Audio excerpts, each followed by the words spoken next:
नमस्कार, आदाब, सत श्री अकाल, जय भीम, जोहार। मेरा नाम है नवीन कुमार। देखिए, बिहार में नीतीश कुमार का एक नाथ शिंदे करना चाहती है बीजेपी। इंतजार केवल इतना है कि वो अपनी पार्टी जेडीयू के टूटने का इंतजार करेंगे या फिर बीजेपी को हैसियत बताएंगे। इसी से जुड़ा सवाल है कि जेडीयू और बीजेपी का बिहार में गठबंधन बचा है या फिर टूटकर बिखर चुका है। यह बात इसलिए सामने आई है कि अभी तक आकलनों और अनुमानों के आधार पर जो कहा जा रहा था, वही बात अब अमित शाह ने लगभग आधिकारिक तौर पर बोल दी है कि नीतीश कुमार बिहार के अगले मुख्यमंत्री नहीं बनने जा रहे हैं। उनके भाग्य का फैसला बीजेपी चुनाव के बाद करेगी।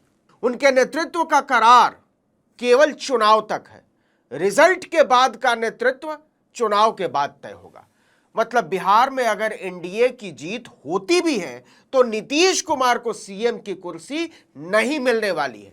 एनडीए के भीतर जो बात दबी छुपी थी उसको अमित शाह ने दरअसल अब जगजाहिर कर दिया है। जेडीयू और नीतीश कुमार को बीच चुनाव में बीजेपी ने लंगड़ी मारकर फंसा दिया है। बीजेपी नीतीश कुमार के चेहरे पर चुनाव लड़ेगी। नीतीश कुमार की कल्याणकारी योजनाओं के बूते विकास की भारी भरकम बातें करेगी। 10,000 रुपया का दावा करेगी। नीतीश के साथ खड़े जातीय समीकरणों को अपने पक्ष में भुनाएगी और चुनाव के बाद उन्हीं नीतीश कुमार को कुर्सी से लात मारकर उतार फेंकेगी। मतलब साफ है कि बिहार बीजेपी में एक भी ऐसा नेता नहीं है जो नीतीश कुमार के सामने खड़े होने की हैसियत रखता हो। खुद बीजेपी के चतुर चाणक्य इस बात को जानते हैं कि उनके अपने नेताओं की फौज जो है वो पंचायत का चुनाव तक नहीं जितवा सकती। इसी चुनाव में बीजेपी की अगड़ी पंक्ति के नेताओं की प्रशांत किशोर ने बखिया उधेड़ रखी है। सम्राट चौधरी, विजय कुमार सिन्हा, दिलीप जायसवाल और गिरिराज सिंह जैसे बिहार बीजेपी के बड़े नेताओं की नीतीश कुमार के सामने खांसने की हिम्मत नहीं है। लेकिन सवाल है कि मोदी शाह की जोड़ी ने बिहार में बीजेपी का सीएम बनवाने का जो सपना देख रखा है उसका क्या होगा। इसी सपने को पूरा करने के लिए बिहार में नीतीश कुमार के साथ वही साजिश होगी जो महाराष्ट्र में एकनाथ शिंदे के साथ की गई। कमल के साथ साझेदारी निभाने के चक्कर में नीतीश कुमार बीजेपी की राजनीतिक चालाकियों के कीचड़ में धंस चुके हैं और ऐसे धंस चुके हैं कि निकलना मुश्किल है। बिहार में पहले चरण के चुनाव के लिए देश के गृह मंत्री अमित शाह दिल्ली का सारा कामकाज समेटकर 3 दिनों के बिहार दौरे पर है। आज तक ने चुनाव कवरेज के दौरान पटना में मंडली सजा रखी है। इसी के एक कार्यक्रम में अमित शाह को बुलाया गया था। अंजना ओम कश्यप ने सवाल पूछा कि अगर एनडीए चुनाव में जीतता है तो क्या आप नीतीश कुमार को ही मुख्यमंत्री बनाएंगे। बीजेपी के चाणक्य की चतुराई हंसते हुए बाहर निकल गई। आज तक पर अंजना कश्यप ने साफ पूछा था कि अगर एनडीए सत्ता में आया तो नीतीश ही सीएम होंगे या नहीं होंगे। इस पर अमित शाह ने कहा कि मालूम नहीं आप कैसा सवाल पूछ रहे हो, मैं भला कौन होता हूं किसी को मुख्यमंत्री बनाने वाला। इतनी सारी पार्टियों का गठबंधन है, चुनाव के बाद सब बैठेंगे, सभी दल विधायक दल के नेता बैठेंगे, फिर अपना नेता तय करेंगे। अमित शाह यहीं पर बेनकाब हो जाते हैं और बेनकाब कर देते हैं बीजेपी के इरादों को। वो कहते हैं मैं कौन होता हूं मुख्यमंत्री बनाने वाला। आप तो वो हैं अमित शाह जी जिन्होंने महाराष्ट्र में एकनाथ शिंदे को कुर्सी से खींचकर उतार फेंका और देवेंद्र फडणवीस को बैठा दिया।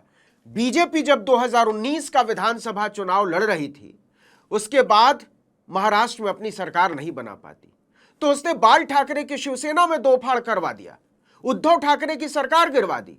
2022 में एकनाथ शिंदे को मुख्यमंत्री बनाकर महायुति की सरकार बना ली। महायुति ने 2024 का महाराष्ट्र विधानसभा चुनाव एकनाथ शिंदे के नेतृत्व में लड़ा। लाड़की बहन योजना वही लेकर आए, लेकिन नतीजे आते ही एकनाथ शिंदे को घुटनों के बल बैठा दिया बीजेपी ने। देवेंद्र फडणवीस को मुख्यमंत्री बना दिया। बीजेपी के चाणक्य कहते हैं कि चुनाव के बाद गठबंधन दल के विधायक खुद अपने नेता का चुनाव करेंगे। राजनीति को समझने वाला बच्चा भी जानता है कि मोदी शाह के काल में बीजेपी में विधायक दल की बैठक सबसे बड़ा ढकोसला है।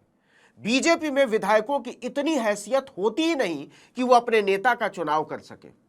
पिछले 10 साल में इसका पूरा इतिहास रहा है। मोदी शाह की जोड़ी ने हर राज्य में बीजेपी के ऐसे कमजोर नेताओं को मुख्यमंत्री की कुर्सी सौंपी है जो दिल्ली के शीर्ष नेतृत्व के सामने हमेशा दुम दबा कर रहे हैं। हर राज्य के चुनाव में बीजेपी की जीत के बाद दिल्ली सरकार से मुख्यमंत्री के नाम की पर्ची भेजी जाती है। विधायक इस पर्ची के नाम के अलावा किसी और नाम पर सोचने की जरूरत नहीं कर सकते और यह कहते हैं कि विधायक दल की बैठक में नेता का चुनाव होगा।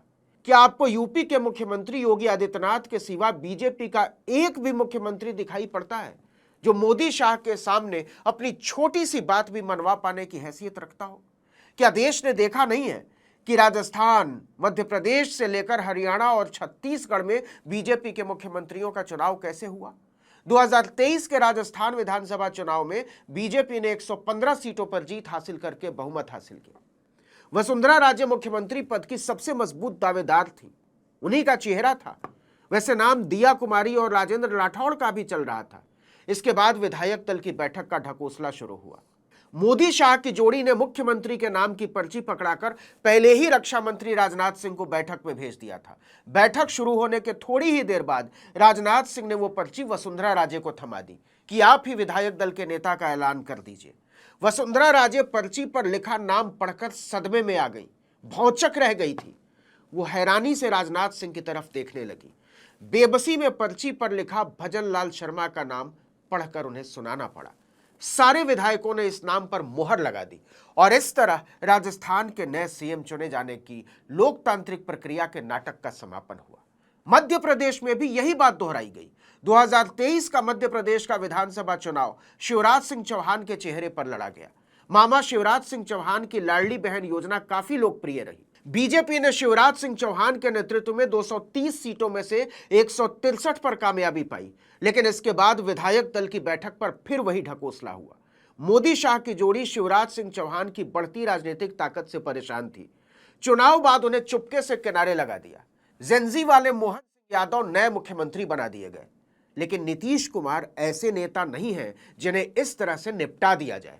पहले भी मोदी शाह ने कोशिशें कम नहीं की हैं, लेकिन खुद ही निपट गए। इस बार भी नीतीश कुमार जानते और समझते हैं कि बीजेपी ने उन्हें निपटाने में अपनी पूरी ताकत झोंक दी है। बीजेपी में अगर एक भी ढंग का नेता होता तो नीतीश कुमार आज मुख्यमंत्री नहीं होते। 2020 में ही बीजेपी उन्हें कुर्सी से उतार चुकी होती। इस बार फिर वही कोशिश दोहराई जा रही है, लेकिन चुनाव से पहले, और इसकी शुरुआत हुई है सीट बंटवारे में खेल से। कहने को बीजेपी और जेडीयू 101 सीटों पर लड़ रही है, लेकिन बीजेपी के साथ चिराग पासवान भी हैं जिन्हें 29 सीटें दी गई हैं और जीतन राम मांझी और उपेंद्र कुशवाहा को भी 6 सीटें दी गई हैं। इन्हें बीजेपी जैसे चाहे वैसे हाँक ले जाएगी। नीतीश कुमार ने इसी नाराजगी में चुप्पी साध रखी है। गठबंधन टूटने की नौबत है। जेडीयू की तरफ से कहा गया है कि नीतीश कुमार को एनडीए अपना भावी सीएम घोषित करे। सिर्फ चुनाव में नेतृत्व नहीं, बल्कि एनडीए ये साफ करे कि चुनाव के बाद नीतीश ही मुख्यमंत्री होंगे। लेकिन अमित शाह ने इससे साफ मना करके नीतीश को अपने सारे दरवाजे खोलने पर मजबूर कर दिया है।